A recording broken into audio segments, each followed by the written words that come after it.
පින් කරගන්න පින්වතුනි, පින් කරගන්න. දහම අහන්න, කුසල් අහන්න, ජීවිතේ අඩුපාඩු හදාගන්න. දූල පුතාලට කියන්නේ ඔයාලගේ ජීවිතේ එක්තරා ජීවිතේ කොටසක් බවට බද්ධ කරගන්න ධර්මය අහන එක. මේ බුද්ධ ශාසනයේ අවසාන යුගයේ ඔයාලට පුළුවන් විදිහට පිහිට ගන්න ආයේ මේ වගේ කාලයක් එන්නේ නැහැ. මේ වගේ ජනී ජනයා එකතු වෙලා බණ අහන කාලයක් ආයේ එන්නේ නැහැ. මේ අවසන්ක. මේක පහනක් නෙවෙන්න කලින් එළිය වැඩි වෙනවා වගේ එකක්. ආය අනාගතයට විහෙර විහාරවල බැඳෙන්නේ නැහැ. දුවේ පුතේ, උඹලගේ ජීවිතේ පිණින් පුරවගන්නilla. නිවනම පතපල්ලා.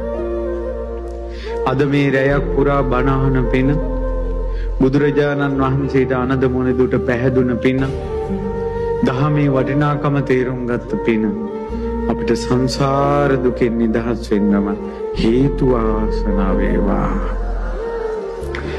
අහිංසක මිනිසුන්ට බණ අහන්න උපකාර කරන මේ සත්පුරුෂ දෙවියන්ට පින් සිද්ධ වේවා. අපටත් අනද මොනිදුන් දරාගත් ධර්මයේ සැනසුන ධර්මය අවබෝධ කරපු ධර්මය අපිටත් අවබෝධ කරගන්න මේ පින් හේතු වාසනා වේවා. උතුම් බුද්ධානුභාවයෙන්, ධම්මානුභාවයෙන්, සංඝානුභාවයෙන්, ආනන්ද මුනිදුගේ ආනුභාවයෙන් ඔබට සිත් වේවා.